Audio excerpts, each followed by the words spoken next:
Good morning, and welcome to day 2 of the NextGen EDI Data Symposium at the University of Calgary. My name is Dr. Malinda Smith, and I'm the Vice Provost and Associate Vice President Research for Equity, Diversity, and Inclusion here in Calgary, Alberta, Canada.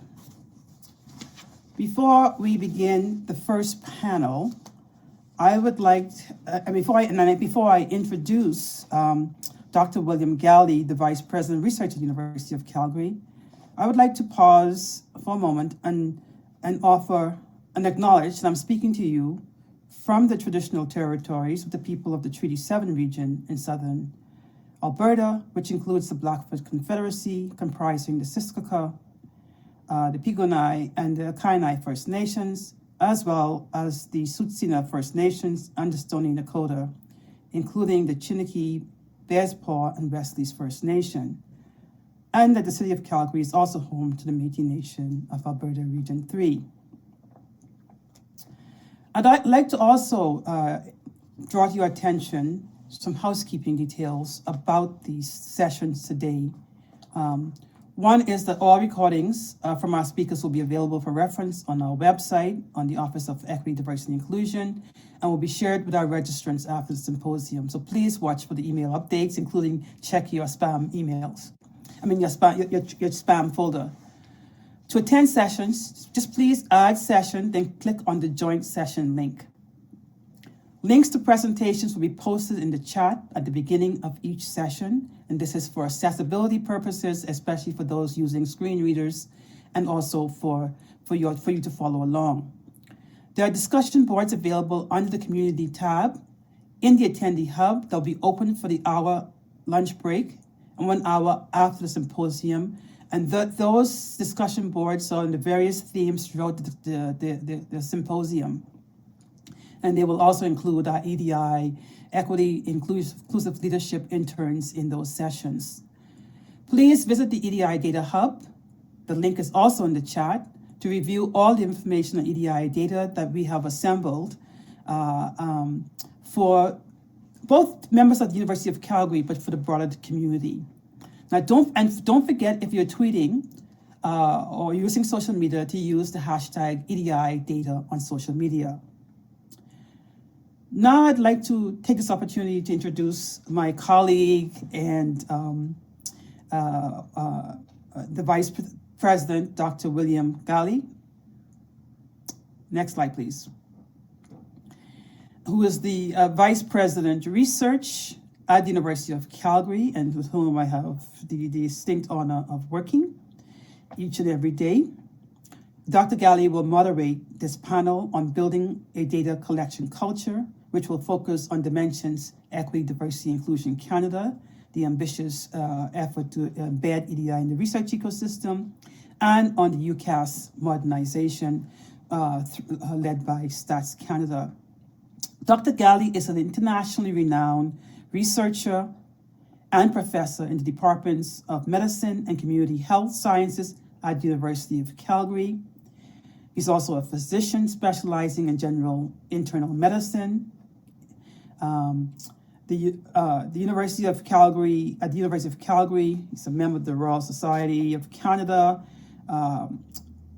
and completed his methodological training in health services research and epidemiology at the Boston University School of Public Health. Dr. Ghali was the scientific director of the O'Brien Institute for Public Health at the University of Calgary. He has held millions of dollars in peer-reviewed research funding from a number of agencies through his research program, focused on evaluating improving health systems, performance for better patient outcomes, and improved system efficiency. He has held a Tier 2 Canada Research Chair in Health Services Research for 2 5-year periods, and has published more than 420 papers in peer-reviewed journals. And if you're not exhausted, he is also a fellow of the Canadian Academy of Health Sciences, and again, of the Royal Society of Canada. Dr. Ghali was featured by the Globe and Mail in 2012 as the Canadian public health researcher with the highest publication H-Index, and has also been named in the Thomson Reuters listing of the top 1% of mostly cited researchers by discipline. He is co-director of the University of Calgary's World Health Organization Collaborating Center in Disease Classification and Health Information. Without further ado, let me welcome to the virtual stage Dr. Ghali, who will moderate this session. Thank you. All right. Thank you, Malinda, so much for organizing this symposium. And before announcing the speakers, I'll just say thank you to the speakers of this panel and also the 2 days of this symposium. Such a rich exchange and very exciting to be here. As Malinda said, my name is Bill Ghali or William Ghali. It depends on whether my mother's in the room. And I'm Vice President here, Research at the University of Calgary. Thank you for having me. I'm honored to have been asked to moderate the first panel of the day. And this panel is entitled Building a Data Collection Culture with Dimensions, EDI, and Universities and College Data Modernization. Before we start, I would like to take a moment to thank Malinda for leading this tremendous event. You really have assembled the best of the best for this symposium, Malinda. You have thoughtfully curated panels that will enrich our research practices through the power of data. I look forward to another day of listening and learning, followed by reflection and action in the days to come. Thank you, Malinda, for your dedication to this important conversation and indeed your dedication to all you do at the University of Calgary. As Vice President Research, it is my privilege to be part of discussions about what research we do here, who does it, how we do it, and who we are doing it for. And these are essential questions when we talk about EDI and data. It is necessary that our research ecosystem reflects our communities. And for our research to be considered truly transformational, it should have the capacity to be transformational for anyone, not just for a narrow column of people in society. EDI data, gathering it, sharing it, and using it are key to accomplishing this vision. This panel will be discussing a foundational element of our EDI work in the research ecosystem, that being the Dimensions program. The University of Calgary is honored to be one of 17 institutions selected to participate in the Dimensions pilot program. We're committed to supporting a culture of critical self-reflection, and indeed, we view this as a journey. And in that journey, we want to create a culture of evidence-based EDI work and address the barriers that prevent members of our campus community from flourishing. And in this panel, we will be hearing from 3 experts who have a lot to share about the role of data in the Dimensions program.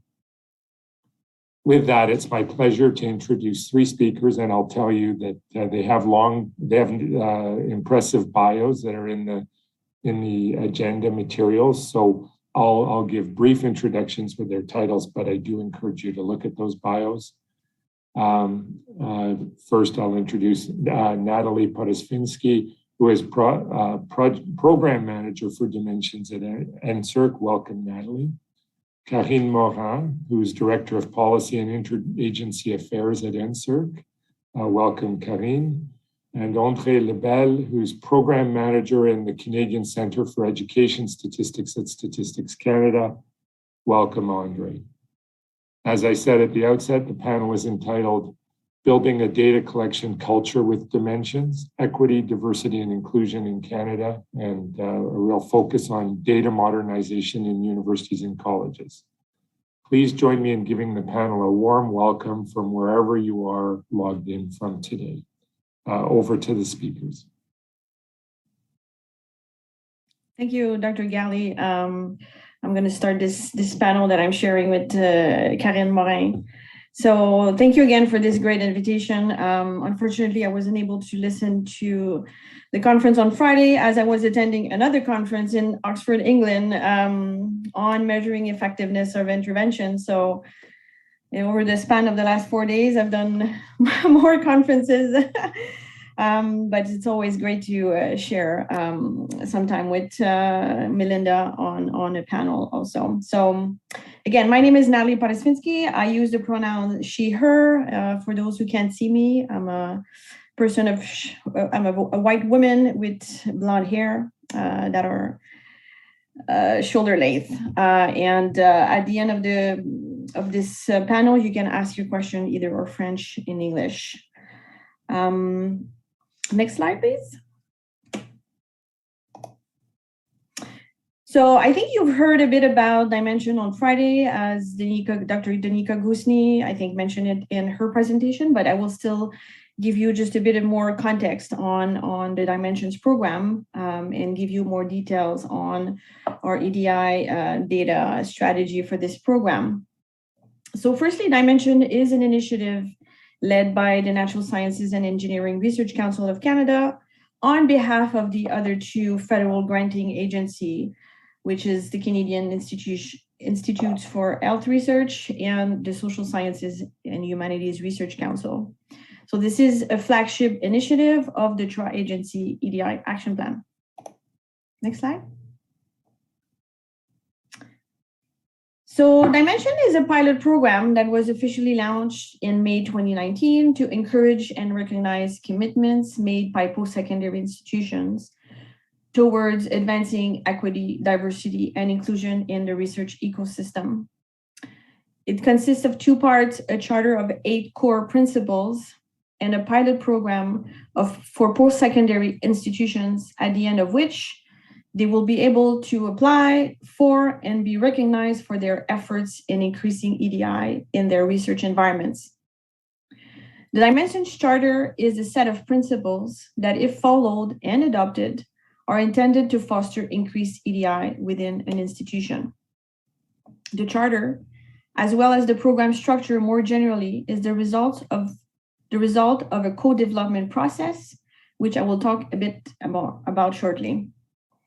The charter was developed based on the cross-country consultations over the fall-winter of 2018-19, with the ambition of making it uniquely adapted to Canadian realities. Participation in Dimension is voluntary and no funding is attached. As education in Canada falls under the jurisdictions of provincial and territorial governments, the Dimensions program focuses on addressing barriers in research, an area where the federal government has a bit more leverage. Next slide, please. So the Dimensions program references 5 groups, which are women, Indigenous peoples, persons with disabilities, members of racialized groups, and members of the LGBTQ2+ communities, whose experiences need to be centered throughout the engagement in Dimensions and in the application process. The intention is neither to represent these groups as siloed nor as monolithic. Furthermore, the program looks at all faculties, all disciplines, and all types of post-secondary institutions, making this program uniquely ambitious and complex, but we think it will be for the best of the institutions. Next slide. So the program aims to identify and eliminate obstacles and inequities impacting graduate students and undergrad students taking part in research, postdoctoral fellow, and both part-time and full-time academic and non-academic staff. This is in order to support equitable access to funding opportunities, increase equitable and inclusive participation in the research ecosystem, and embed equity, diversity, and inclusion related considerations in research design and practices. More specifically, within the research ecosystem, the program's objectives are to create a culture of critical self-reflection related to EDI, support evidence-based EDI work using both qualitative and quantitative data, address the key challenges that present barriers to everyone's research career progression, and finally, foster a community of practice that shares promising practices and resources. Next slide. So like I said, the Dimensions Charter is a set of principles that, if adopted, is intended to foster and increase EDI within post-secondary institutions. I encourage you to go and see on our website, you can find the charter. The charter has actually been endorsed by 141. I should have updated my slide. We just had a new one last week. So there's regular interest in the charter. Although the charter was actually initially co-developed with post-secondary institutions in mind, many organizations in Canada are actually signing and committing to the charter and are adapting it to their field. The list of all the endorsers are actually on NSERC's website. Next slide. So during the early part of the pilot, post-secondary institutions were invited to apply to be part of the pilot cohort to participate in the co-development of the recognitions part of the program. 17 institutions were selected using a peer review process out of 40 institutions, including the University of Calgary. These pilot institutions have engaged in a co-development process of the Dimensions program. They help us develop the program resources, such as the Dimension Handbook, which will guide institutions on various aspects of the Dimensions application, including chapters on data collection and analysis, environmental scans, and action plans, among others. They are also encouraged to sharing of best practices in EDI and being part of the community of practice. And by that, they are participating actively in different webinars, working group sessions, and dialogues. And mostly these institutions will have the opportunity to be the first one to apply to a Dimensions recognition later this fall and be publicly recognized for their efforts in terms of EDI across the research ecosystem. Next slide. So I will take time to talk about the inclusive assessment approach of this program. There are different principles of the program design for which consensus was reached during the co-development of the program. Institutions, depending on the recognition stage they are applying, will be expected to engage meaningfully with all of the 5 groups named in the Dimensions program, including appropriate disaggregation and intersectional analysis. They will plan or conduct a demographic review of members of the research community, plan or undertake a climate assessment that is designed to generate insight into the experiences of marginalized members of the research community, drawing from both existing and new engagement with community members. And they will be asked to conduct an environmental scan to examine practices, policies, and procedures that impact EDI at their institution. The voices should be at the center of the program, and I'll talk a bit more about it at the next slide. The practice of mutuality and cooperation will be reinforces that an institution's EDI commitments is not just to itself, but to the improvement of the research ecosystem as a whole, and to any other organization that could benefit from its guidance and alliance. Institutions will be recognized for sharing with one another practices, tools, analysis, and interventions that were successful or unsuccessful or that are promising. When sharing those, institutions should also share the process of getting there and the lessons learned, understanding that all institutions have different realities and contexts. This component is intended to help cultivate a community of practice among institutions, allowing them to build from existing work in the realm of EDI. And finally, that the evaluation should be context specific. And again, I'll come back to that point just in another slide. So next slide, please. So institutions are expected to address experiences of racism, gender discrimination, homo and transphobia, ableism, and other harms within their communities. A key strategy for doing so begins with gathering engagement-based evidence, which emphasizes the centrality of the voices of those impacted by histories and continuing experiences of inequity, exclusion, and injustice in the post-secondary institutions. The intention here is to ensure that such voices from the core of the evidence that that leads to the identification of priority addressed in the action plan.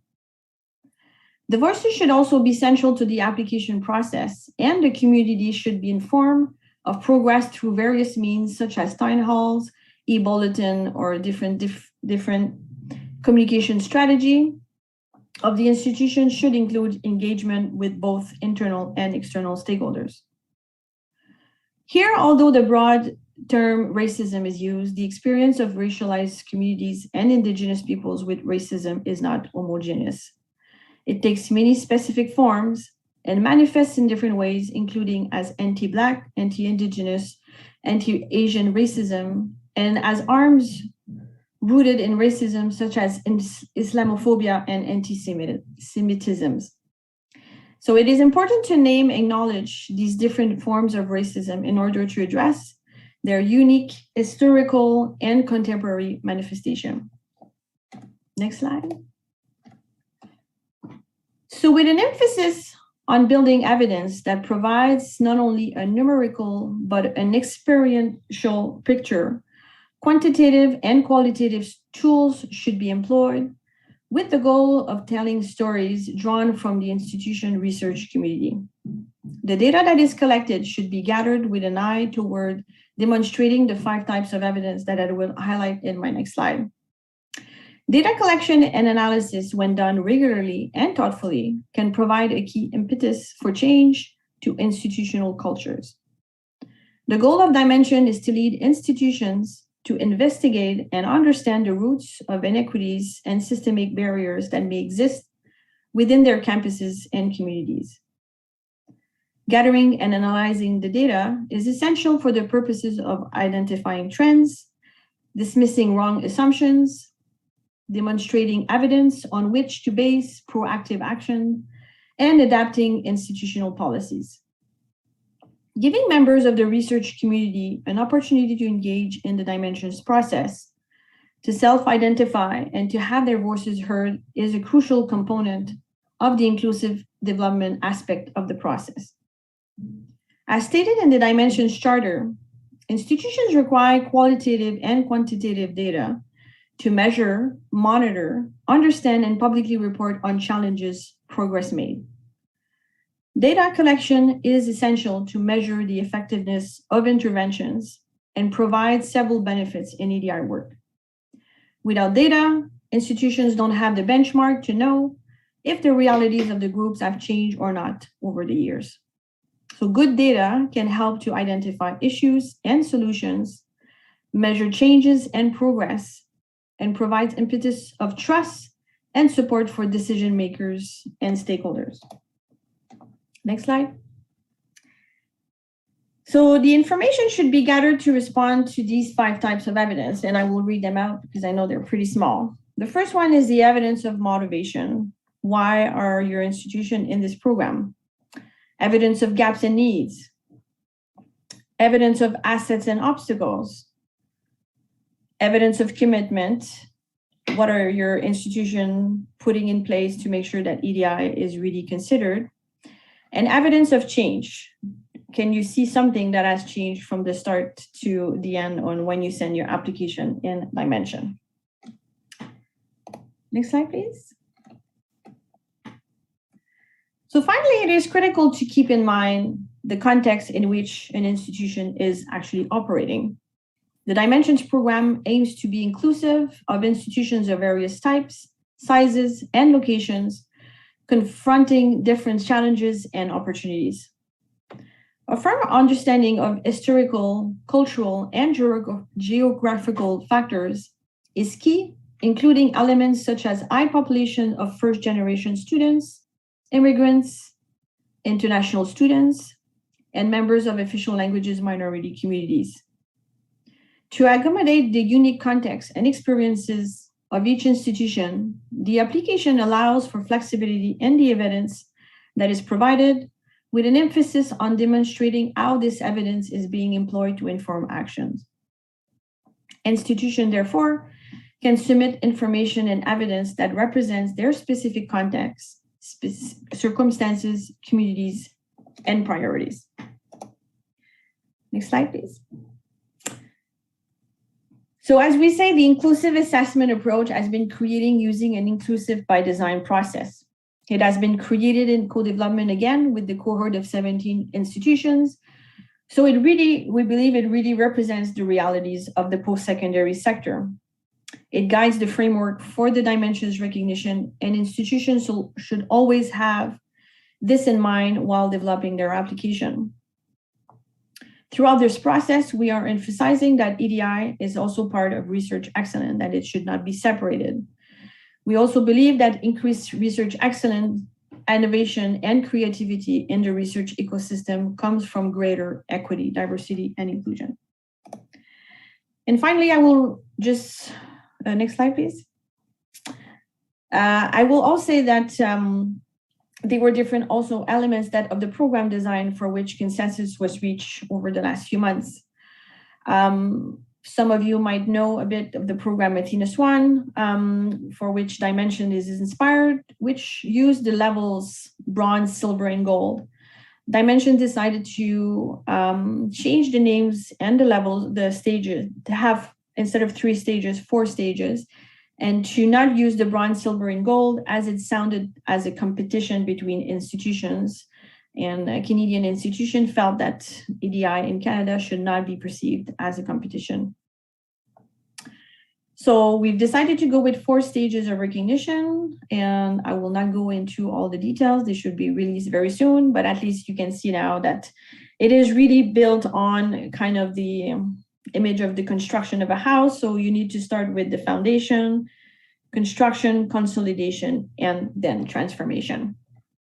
So I will then pass the mic to my colleague, Karine. Thank you. Merci, Nathalie.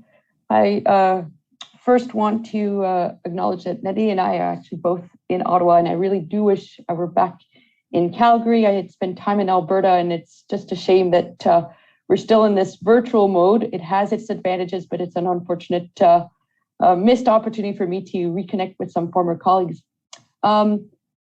Ottawa is situated on unceded territory of the Algonquin Anishinaabe.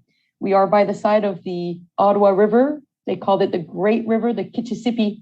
And I think if we were to retrace the steps of many who've traveled east and west, we almost would make it back to the foothills in Calgary by canoe, perhaps. Thank you, Malinda, for putting on this event. Really a milestone for all the work that we've been doing together. You have been a champion of our efforts from the start, so thank you. And to Dr. Ghali, it's a pleasure to have you as our moderator. From the health sciences, you certainly appreciate the value of data. And when we look at our EDI efforts, there is still much conceptual work to be done around data, and we're looking for all the allies that we can find across all disciplines to help us advance this work. So I'm also delighted to be joined by a colleague from StatScan, some of the best in Canada, to help us with data collection and advancing our work in EDI. So I'll ask that we turn to the next slide. You heard a very good introduction to all of the key design element of our Dimensions program. And so what I'm going to do now is revisit and reinforce some of those elements that speak to EDI data. Nathalie spoke to this, but I want to make sure that you read with me one of the Dimensions Charter's principle, that institutions require qualitative and quantitative data to measure, monitor, understand, and publicly report on challenges and progress made. I think it's important that we've emphasized qualitative first and quantitative second, because I think the natural instinct is to just think of numbers when we talk data. But as you've seen from the design of the program, when we speak of the voices being at the center of this effort, then you understand the importance of qualitative data. I'd also venture to say that the quantitative side of things is going to be the easiest part of things. And for those of you who go, wow, if that's the easy part, what will it be to take on the challenges of a more methodologically rigorous collection of qualitative data that can serve to understand the overall picture of EDI in post-secondary institutions and the research ecosystem. But one important tool that we now have in place from the 3 federal granting agencies is a self-identification questionnaire that was originally rolled out in 2018. In 2020, there were revisions made to the self-identification questionnaire. The Canada Research Chairs Program was the first to roll out this questionnaire, and CERC and SSHRC followed in 2021, and CIHR will soon be releasing as well this revised 2020 version of the self-identification questionnaire. So all institutions can begin at least to see how we have defined the different groups from the federal funding agency's perspective. We've relied in large measure on work done at StatsCan so that there would be some ability to do some comparative work, benchmarking, et cetera, et cetera. Next slide, please. So the importance for us of data is in terms of being able to report it and to use it so that it can be the foundation of dimensions action plans. So both the quantitative data, for instance, through self-identification questionnaires, and through all the qualitative data that can be collected through engagement by hearing the voices, letting them tell their stories and experiences. Those elements of evidence really are the foundation of the interventions, initiatives, and activities that are to be presented in the Dimensions Action Plan. And we really emphasize the importance of communicating these findings internally within an institution, but broadly, externally. As Natalie has emphasized, that sense of reciprocity, that sense that we're all in this together, that it can't just be parts of the ecosystem that are trying to bring about change, but that all of the ecosystem, the research ecosystem, needs to take on the challenges of making sure that there's fair representation of the Canadian population in our midst. So the importance of internal and external communication of the data. If we move on to the next slide, please. In our engagement with the 17 institutions that formed the cohort and preliminary consultations that were done in 2018, 2019, we've identified several challenges in terms of data collection. We do know that there's some many questions still to be asked as to what is the benchmark? What is it that we are trying to achieve? Where is it that we stand in terms of the diversity of the research ecosystem? What are we supposed to compare ourselves to? So here we say metrics change over time. I think, in fact, metrics have yet to be established in time so that we understand what it is that we're trying to achieve. The absence of a well-recognized framework or baseline to compare the data has been an issue, and I think this is what we're trying to address with colleagues at StatsCan when you hear more from André in a moment. Operationally, within institutions, we've heard that there's a lot of variations across institutions as to where data is collected and where it resides. Most institutions seem to have decentralized systems of data collection. Few of them have been able to centralize all of that data. And I have to say that the funding agencies are quite familiar with that problem. We have had many systems through which we receive our research applications, and those are the systems from which we collect the data. And when it comes time to analyzing the data, it means that we have to pull it from many different systems. We hope to have a future solution to that problem, but for the time being, we share the pain of having many different systems, decentralized data collection and data repository, and the work it entails to then be pulling it all together for purposes of analyzing the data. And next slide, please. Other challenges that we've heard about, matters of data governance, data security, data privacy. How is it collected, managed, used, stored? And we hope that through the experience of the 17 cohort institutions, more and more will be able to identify promising or best practices in these matters in particular. When it comes to those engagement sessions, different methodologies of collecting the voices, when we think of surveys for the collection of quantitative data, we know that this entails quite a bit of emotional labor. We hear of survey fatigue.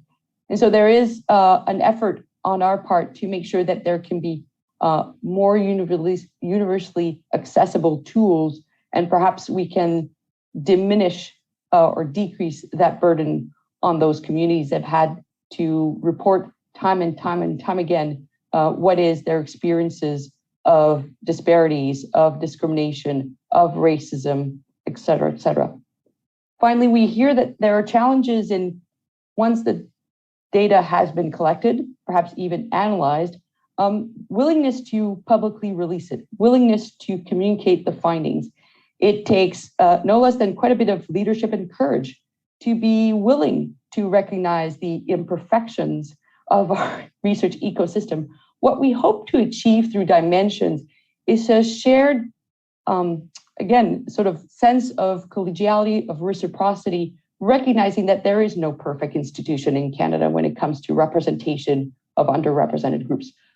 We are in it together, and there is no shame that some institutions, as presented by Nathalie, perhaps because of context, will have larger gaps than others, but it is the commitment of all institutions that we hope will really help improve the situation. So we're looking for leaders who are willing to be honest in recognizing state of affairs in their institutions, willing to publish, release their findings. And here we have to applaud the University of Calgary for the extensive data, tables, graphics, data reports that have been placed online. And we hope to see that experience multiplied across the country. But we have a great example, and again, to be applauded for that effort. And we know that Malinda would have been able to build a coalition of the willing to achieve that. And to all her colleagues, thank you for showing us the way. On to the next slide, please. We hope that there are opportunities despite these challenges. Nathalie spoke of the community of practice, our ability through a smaller group of 17 institutions to share promising practices when it comes to data collection, use, and reporting. We hope that the Dimensions Handbook, which will be released later this spring, early summer, can be a starting point for other institutions as to how to do this work in terms of EDI data collection, analysis, reporting. And this is the segue over to my colleague, André. The work that the three funding agencies have done over the past several months, and before that, early days, Dimensions took an interest in this particular instrument, UCASS. And right now, the three funding agencies, as well as the Canadian Foundation for Innovation and Innovation, Science, Economic Development, I said, have provided a bit of seed funding for a feasibility study. We believe this could be a promising instrument for all institutions to rely on for greater EDI data collection going forward. So over to you, André.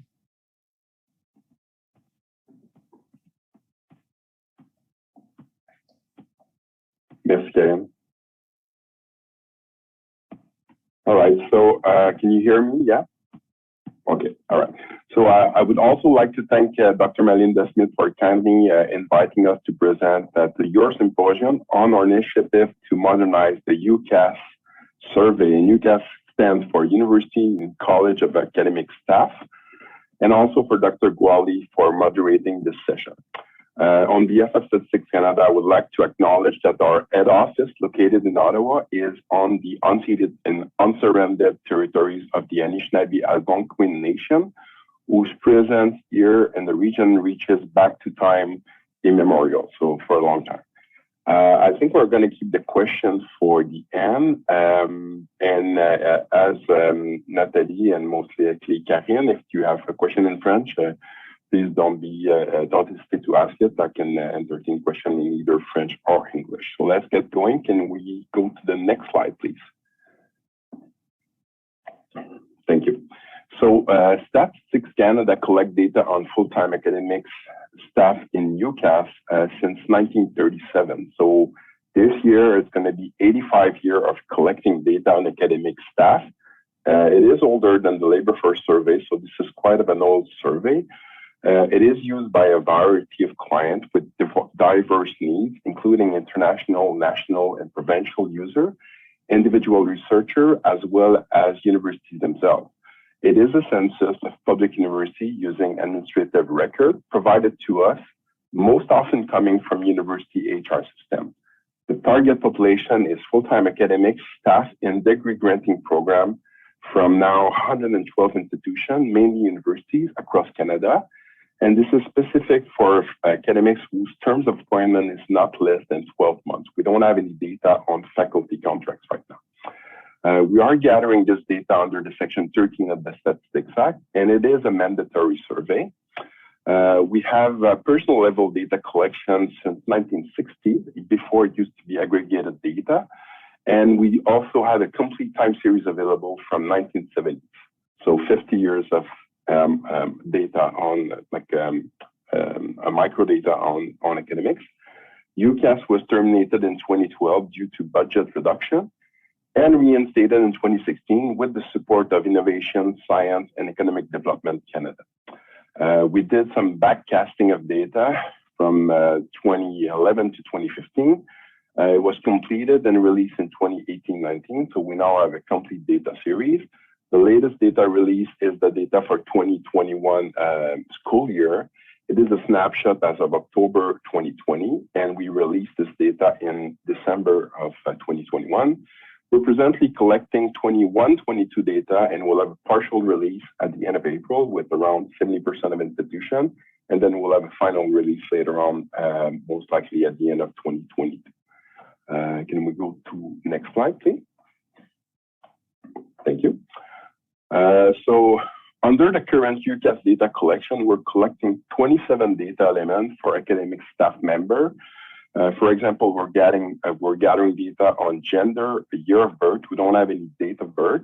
We have also first and highest degree, country of birth and highest degree for that country, the department in which academics are teaching, principal subject taught. We have salary information, ranks, year to appointed to the rank, and also the type and the year of appointment as well. So the only EDI information that we have is gender. We're presently collecting male gender, female gender, and another category, what we call it's a non-binary or another gender. And we do so according to the Statistics Canada standard. As I said before, we don't have any data on faculty contract, and this is a data gap that we know. Let's go to the next slide. So this is what we collect. What do we do with that? So we do release some product and output. So I'll give you a few examples on what we have been doing with this UCASS data. So we have released over the years analytical documents, infographics, and also detailed data table.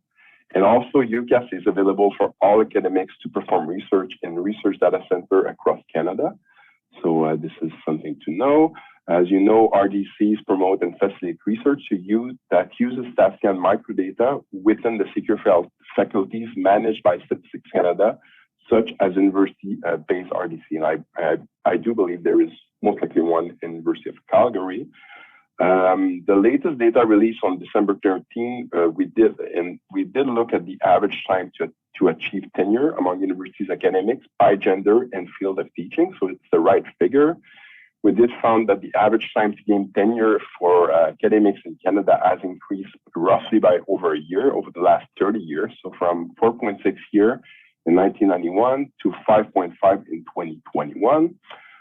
Since 1991, the average time to reach tenure has been about the same for men and women, with women taking on average 3.5 months more than men, and women, when reaching tenure, were slightly older. So these were some of the things we have done with the UCASS data. If you look on the left figure, this is a snapshot of an infographics we have released. It was the previous year. I don't have the date, but basically we're looking at gender parity and gender salary gap, looking at progress made over the last 40 years. So what we have found from that is that the share of female academics has been increasing at all ranks since 1979. It is at parity for assistant professor, and proportion were multiplied by 7 for full professor and 3.5 for associate professor. So a lot of progress made by women. Men are represented. So I'm a demographer by training, so I do like age pyramid. So we made an age pyramid. So we see that men are overrepresented in older age groups.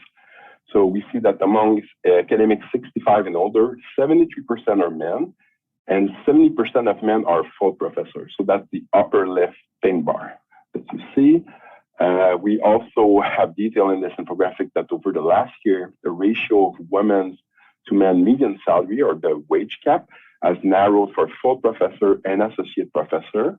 On a yearly basis, that's what's available. Then you have the hyperlinks with the presentation. So we release data on numbers, proportion, and also salaries of academics across various universities in Canada. So this is all available for free.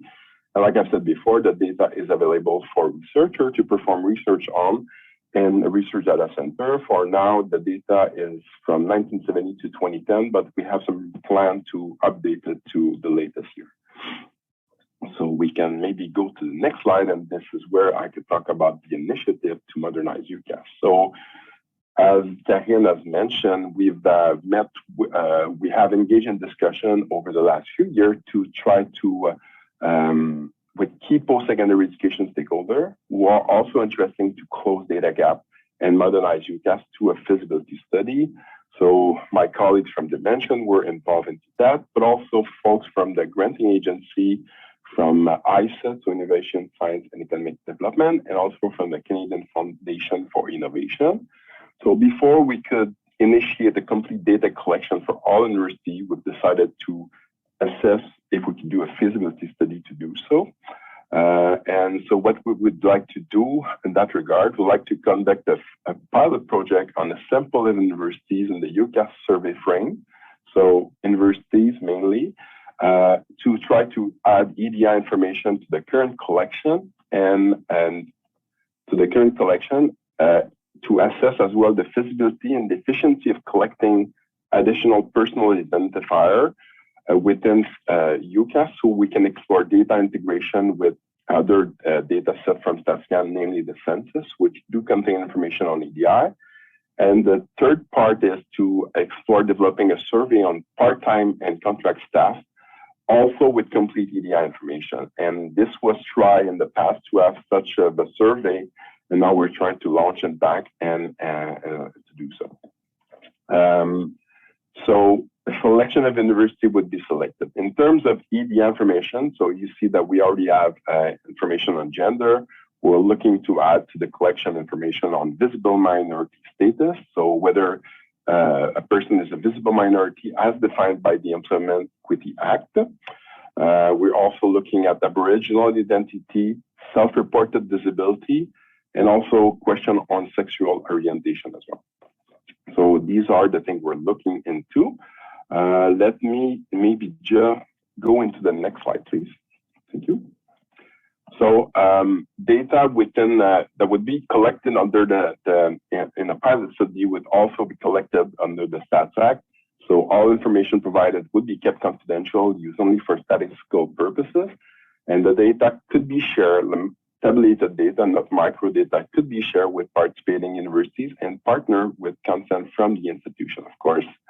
It's always a balance of necessity and proportionality. So whenever we go after new data, we have to justify why we're asking that. We're also presently doing a privacy impact assessment to address any potential issue relating to confidentiality or security on data integration. So that's part of the thing we need to do to get there. Maybe I can go quickly to the next slide to show you that we do have some information on equity and diversity. So we have so what do we know about the representation of equity-seeking group and post-secondary teacher and researcher? We have conducted a survey in 2019 to try to fill some data gap on equity, diversity, and inclusion among those who teach and conduct research. It was to inform the development of federal policy and programs to support faculty and researchers working in post-secondary institutions, and also provide an overview of career experience and also barriers to career advancement. And what we see from this data, so we have information on gender, gender diverse, visible minority, French first official language spoken, which was a key question, sexual minority, self-reported disability, and indigenous identity. So we see that there is quite a bit of diversity within this group. And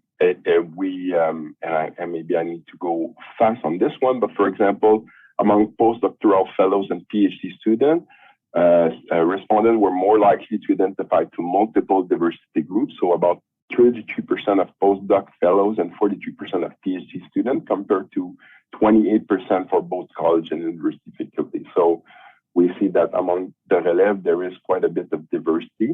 And these are just some of the data that we have released. So if you click on the hyperlink, all of this information is available. However, this information is not available by university. So we do have some estimate by province and obviously overall. But by the way the survey was designed, it's not possible to get into some, I would say, accurate and good data for institutions. So that is just a thing.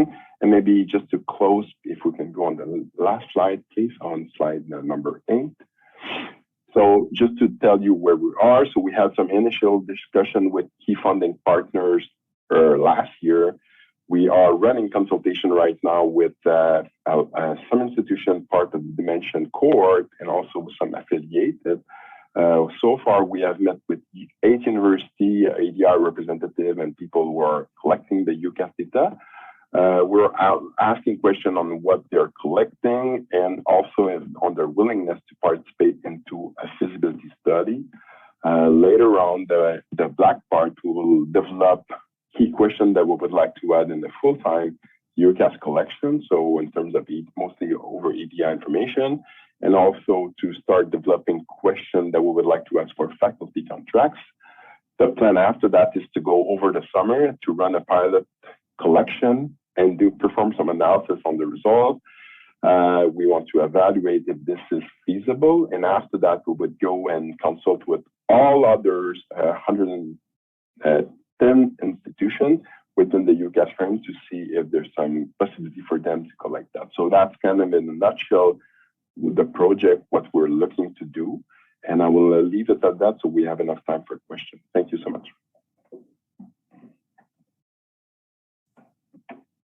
Okay, well, thank you.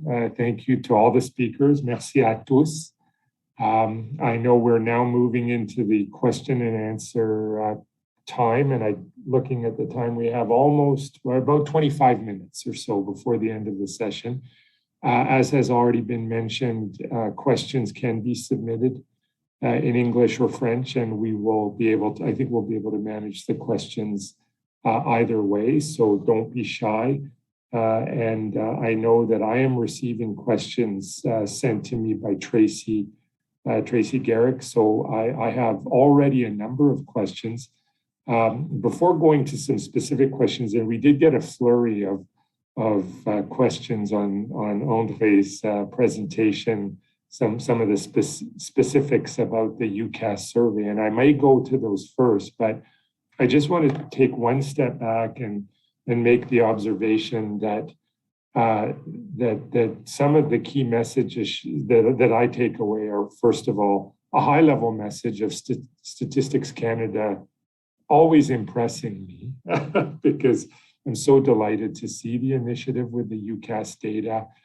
And I've always been of the view that Statistics Canada is something that we Canadians can be and should be proud of. So thank you. It's great to see the forward-thinking initiative there. Tying the 3 presentations together, I really liked the conceptual map that Natalie presented that bridged motivation, identification of gaps and needs, determining assets and obstacles, looking for commitment, and then ultimately looking for change. I think that's really the ultimate arch that we want to really have between data and the purpose of the data, and then action on the data. So maybe in the Q&A we can touch on that. I also appreciated the dialogue around combining both quantitative and qualitative data, and in the chat we're already seeing some reactions to that, and I think we may want to drill down a little bit more on the qualitative data, because we all know that qualitative data are the more challenging and deeper data to always strive for. So those are some observations that I've made, and maybe what I'll do is go first to André with some of the questions that were brought forward through Tracy. You may have touched on it already in your presentation, but one of the questions asked whether there are plans to add more demographic questions to UCASS. I think you really talked about where you were showing us that map where in April of this year, so this month, you're thinking about the specifics of what those additional data will be. And this questioner asked, will they be in the realm of race, ethnicity, sexual orientation, ability, disability, and what will those questions look like? How will they be framed? So, André, a big question, but in any more detail you can provide. Okay. So thank you for the question. So technically, we're presently meeting with some institution part of the Dimension pilot, and basically we're asking questions: what are you collecting? What are the concepts you're collecting? So we're gathering all of this information, and coming from that, and also I would say with some of the StatCan standard that we do have among collection of data, we're looking to see what are the best practices and how we can influence that to the best of possible. There is some concepts that are more sensitive or more difficult to assess, I would say, but we're doing our best with some of my colleagues expert into that within StatCan. I'm from the Canadian Center for Education Statistics. I do have a demographic background, but I'm not an expert in EDI data, so I'm trying to learn. But technically, we're trying. I think I've shown you what we have collected in the survey on post-secondary and faculty researcher, and technically, we're looking into those questions as well. So, visible minority, indigenous identity, self-reported disability, and also question on sexual orientation as well. And basically, we're trying to see what are the standards from StatCan and how can we align it with what institutions are collecting and how can we influence that as well if possible. Okay. I don't know. Yeah, no, that's good additional detail. So just piggybacking on that, there was a very specific question, and it's one that over the course of my career, having been in public health training in the United States, where the emphasis was squarely on race, and then moving back to Canada and working with the data that were really focused on ethnicity in the Canadian census in the 1990s. So the question is, what is motivating StatsCan to use visible minority status rather than race or ethnicity to further define the equity deserving group? So I know that's $1 million question and a long-standing question in the approach to these data. Any comments there? So for the visible minority, is it for me to answer? Yeah. Okay. Yeah. So well, and we'll ask everyone too. But okay. So for the visible minority concept, this is not a StatCan decision to use the standard. Basically, we're providing to the government information for the Employment Equity Act. So unless the classification and the determination of what is a visible minority changes with the law, then we would have to change it in the way we're collecting the data in the census. So in most cases, the standard is related to what we collect in the census because this is what's needed to report to the law. As it is right now, we know that this is outdated. There is some committees around StatCan consulting with external stakeholders to see how this definition could evolve and be defined. It does date back from the 1980s when the law was first adopted. So it kind of reflects the immigration and I would say the composition of the Canadian society in that time. So it's a bit outdated, but we're looking to, and I'm involved in those committees to see how we can make it evolve into something that would be different. And you're right, we in the US they're using a lot question on races and also whether people are in Latino American or not. So this is quite of a different concept. And I would say going in Europe and presenting on the diversity in Canada, people were also questioning why we're asking those questions because in some of the countries it's way more sensitive. So this is a challenge. This is a question we get asked when we talk with universities, and this is something that we might not agree on the definition because we know that some are already collecting different concepts than the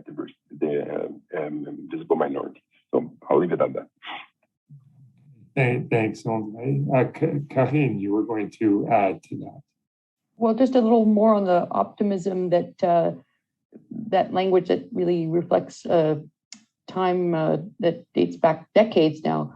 The Employment Equity Act is under review right now, and I think there are reason to believe that that terminology will be evolving going forward, and that if it's a bit of a chicken and egg, what has to change first, but certainly if the employment equity were to change the definition, then likely StatsCan would be ready to align with that change in the law. So those conversations have been very active over recent years, and I think we're everything is ready for the change, and the law could just spell it out once it's updated. So optimistic on that front. Great. So maybe I'll just shift from that. I think, André, your presentation did cover, I think, other elements of the focus questions on the changes that are coming to the UCASS survey. If there are other questions from the audience, certainly don't hesitate to pass them along to Tracy. But Natalie, I'll turn to you and see if you can tell us a little bit more about qualitative data and the challenge. Certainly in the public health research that I do, there's a lot of effort to use mixed methods and to achieve triangulation between quantitative data, the insights we gain there, qualitative data to go deeper on concepts, going back to quantitative data to verify insights from qualitative data.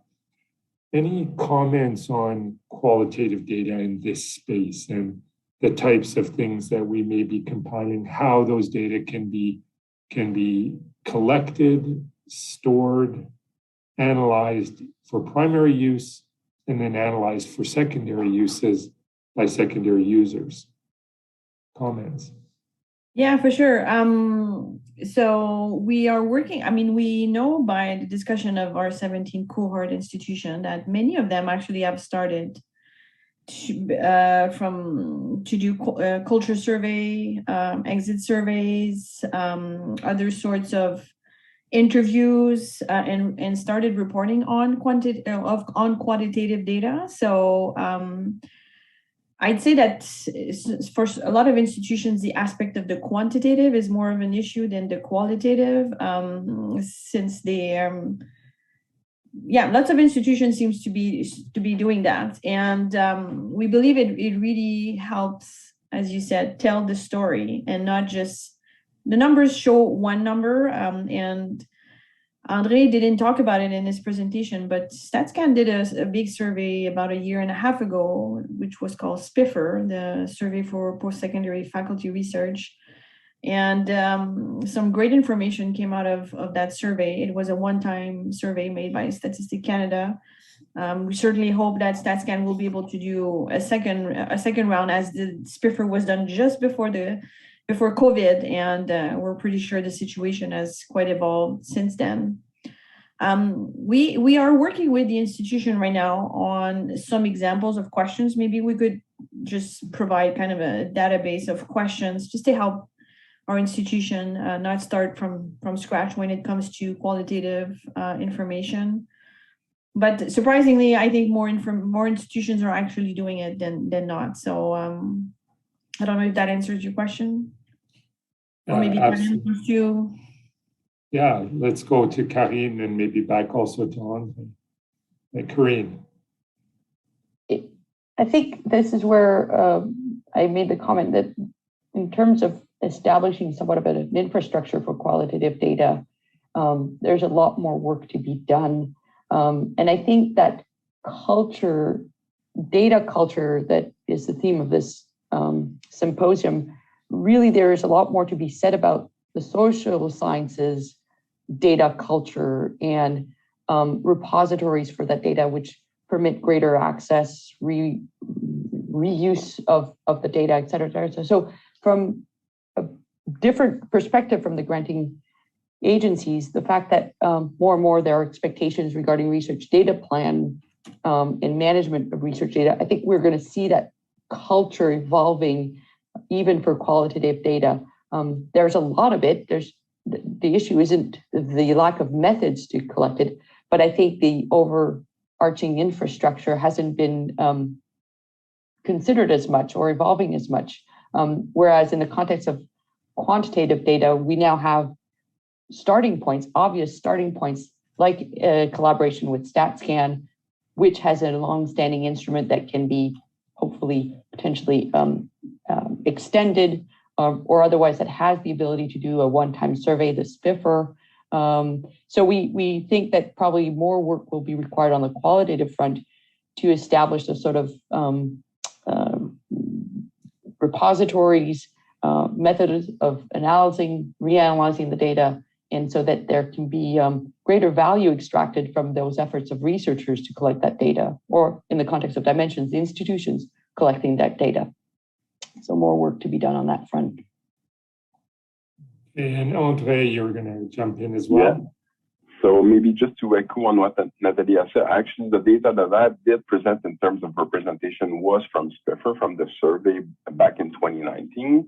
For the moment, there is no discussion. This was a cost recovery project for us, so it was funded by ICID. So for the moment, there is no really discussion about having another one, but hopefully we can maybe do something about it. This survey is really to get some qualitative information. This is not so much to get the quantitative information, which is from what we have from UCASS data, which is really a census of all academics.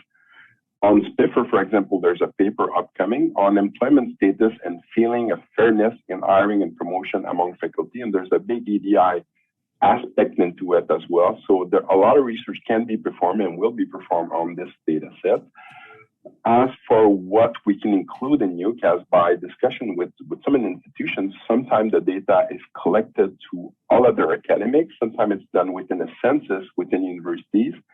And we've heard that sometimes the coverage of those EDI census could be fairly low with some group of the population of the academics, especially the faculty contract. So that's why we also want to explore in the feasibility study collecting information on individuals that would allow us to integrate it with census information that has information on EDI for most of it. So we also would like to assess that and also other survey that we have within StatCan, but mostly the census.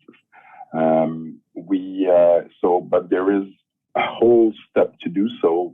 That's why we're conducting a privacy impact assessment, because we would ask more nominal information. But that's one of the things we would like to assess within this feasibility study, because we know that, for example, for faculty contracts, the coverage of those EDI census in universities is fairly low. So maybe for these folks, having first name, last name, and date of birth would be sufficient to have an estimate of their EDI representation, for example. So we're exploring various avenues for that. So just wanted to share that with you. I have a flurry of questions still on the theme of UCASS. So I'm sorry, André, you're in the firing line here, although Nathalie and Karine certainly jump in. So one of the very interesting question, how representative is the team using UCASS? And as you get ready to answer, I'm going to partially answer it and say, well, the quote unquote team using UCASS is indeed anyone in Canada who wants to access a research data center RDC to the extent that it's an openly accessible data asset through the RDCs.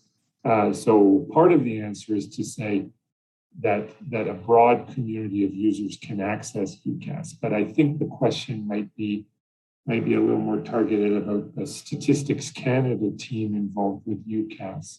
André, anything you can say there? Yes, so I have to say that the team working on UCASS is actually quite small. This is a team of 3. And I don't think this is as much important who collects the data, but who are our partners. So we do collect the data from 112 institutions across Canada, and we do make information available either in the table that we have released, but also we do have some special requests performed on the data. So we do have a variety of clients. And as you've mentioned it, we do make the data available in RDC, but we don't collect data on the representation of the people asking for the data. And I think as for the team, this is quite of a small team working on it, mostly women, I have to admit. So that's it. Okay, another question is about the handling of gender and sex information and also sex at birth. André, how is that handled in the UCASS data? And then I might ask more broadly, for example, at NSERC, how are those data being considered? André? Yeah, so back in the days, we used to ask sex at birth. It was changed during the around 2015, 2016, when UCASS was brought back by ICED. And this is when we started to ask for gender. We've added some precision as to what we mean by gender, because it's used that we've changed the concept of sex to gender without changing the categories under which it was reporting. So we did add precision into it. So now we're really asking the question on gender. And then the data element, so the list of and the definition of what we mean by it, we do send a detailed definition as what we mean by gender. We're no longer collecting sex at birth on it. As for the SPIFFER survey, we did ask both sex at birth and gender as well. So we were able to differentiate people cisgender and transgender from this information. But so, yeah. Any in NSERC data, Karine, yeah, or generally? So I referred to the self-identification questionnaire that has been rolled out as of 2020 for the Canada Research Shares Program, and that the other agencies are rolling out throughout all their funding opportunities.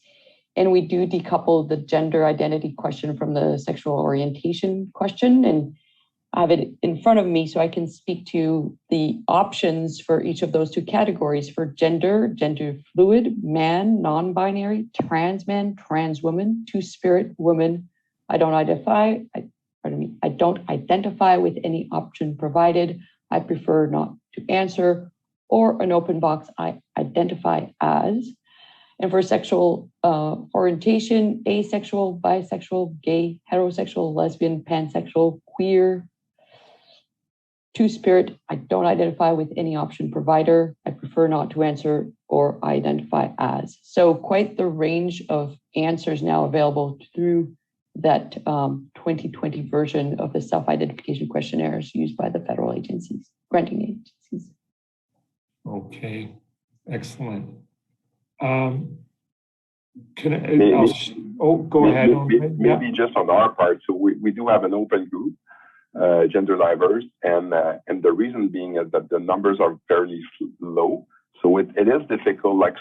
Even if we were to ask all of this detail that you are asking, we will never be able to release this information because too few people, and the data is subject to rounding, but also suppression when the numbers is too low to identify. So it's always a challenge on how detailed you go, asking the question, and then you could be reporting it. So there's always a challenge between the two, and so that's the decision. And this is also connecting to the standard that we have within the StatsCan census. So in the last census, the results will be out shortly by age and sex. I think end of April, you'll have some release based on gender, but also sex at birth. And so we're connecting to that as much as possible. Okay. We're sort of in the Bell lap for any of you track and field enthusiasts in this panel. So I want to ask one question that zooms us out a little bit from specifics of data elements. And this is a question around trust in organizations. So the questioner has posed in the chat, what are some best practices around building trust within organizations to support collecting demographic information and some of the information that you've just described? If we don't have a foundation of trust, it could obviously compromise the data gathering, and then ultimately the data uses, analytics, and change management that's being pursued. So perhaps Natalie, can I put you on the spot first, and then we'll go back to Karine and André?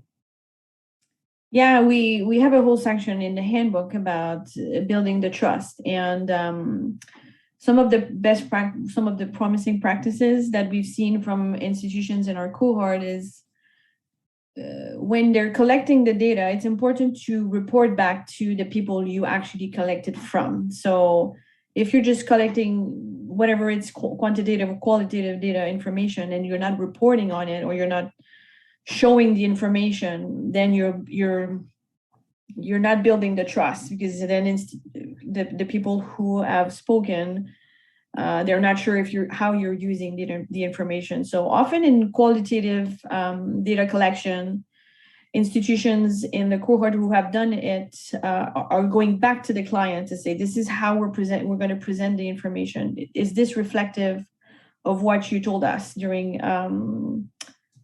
the different approach of collecting the data? So that helps build the trust with your population. So that's some of the tricks that institutions are using. So it's really, treating the people you're collecting the information from with respect and making sure that you're really reflective of what they have to say, what they had said, and correct the information if it needs to be corrected. So if they're telling you comments, you need to take them into consideration. Great. André or Karine, any comments on that? The trust in the data collection culture? You can go, Karine, but I have a few things to say about it. I don't think I'll add much to what Nelly said. I think the accountability and transparency and specifying intentions with the data and then following through on how those intentions are carried out. I can say that the self-ID questionnaire I just referred to that is used by the granting agencies, our response rate is quite high. The prefer not to answer is usually around the 5%, depending on the category, but well over 90% response rates to those questions. So from our community of research applicants, there is and we're grateful for that, an appreciation that this will help us tailor some programs, adjust our programs. I can speak a little bit to the type of analyses at NSERC. We can see that there are interesting variations between our different major programs, our discovery grants and our Alliance Research Partnership grants. We see variations, more women applying to discovery grants and applying to Alliance Research Partnerships, more visible minorities applying to Alliance Research Partnerships than to discoveries. So what does this say about the actual architecture of those funding opportunities? So we're starting to be able to examine things more we're gaining some understandings, and we hope we can come back to the community with adjustments to those programs to indicate to them that those adjustments are being based on what we have seen reflected from self-identification data. Thank you. André? Yeah, so maybe going back to how we do collect the data. So we've been collecting information on each academics in all universities in Canada since the 1960s. How do we do that? So basically, we do have a relationship with respondent in each university, and the data is compiled by universities and then sent to us in a secure mode. So it's not sent by email or things. So there's a secure process where the data is sent to StatCan, and only people that need to see the raw data see the raw data. So we do have the information. The goal would be to add information and keep all of the safety and the safeguard behind how the data is collected and what we do with the data.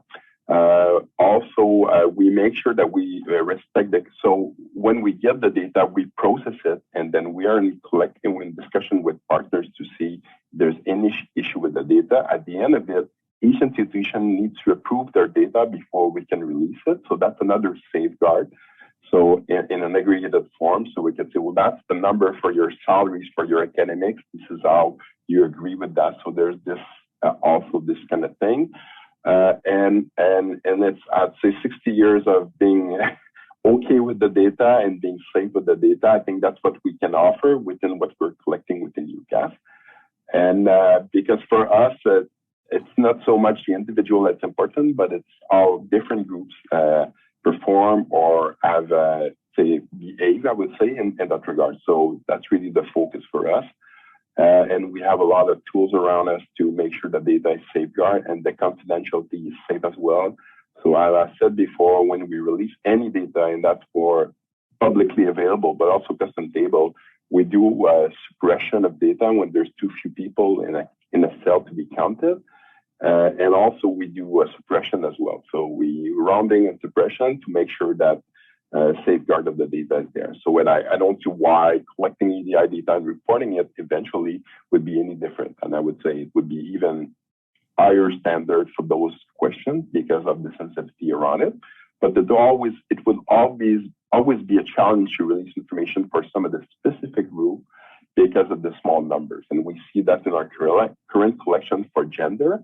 And I could foresee that as well in an extended collection of UCASS, because when we're looking at the SPIFR result, we see that level of granularity and small count as well. So, okay. Yeah. Well, thank you. Thank you to all of you. It's just at time, or a minute past time. So I'll just say it's so lovely to begin a week where I didn't know what I didn't know. And then I start my week with such a rich session. 3 outstanding presentations. Thank you, André, Karine, Natalie. Very, very pertinent contributions. I just wanted to go back to that cycle that you had in your presentation, Natalie, and say, we know that practice generates data. Data analytics help us move data to knowledge. And then knowledge to practice is a change management exercise. And that's ultimately what we want. And the key piece is the people who generate data, who use data, who act on information from data. And we're so enriched by this. So thank you for today's learnings and what you've brought to the table. And I'll just close by thanking Malinda and colleagues for this really rich symposium. And thank you, Tracy Garrick, behind the scenes, giving all the questions. The audience, I'm sorry, there were a few questions that were left dangling there. As people warmed up, we could go another hour, I'm sure, but we're going to let our speakers get back to their days. So Tracy has left a note, just in a housekeeping perspective, that there's a short break now. Panel 2 will begin at 10:30, and the title is Numbers and Nuances, Gender Equality and Gender Equity Indices. I'm sure you'll all benefit from that as well. So thank you all again. Have a great day and a great week.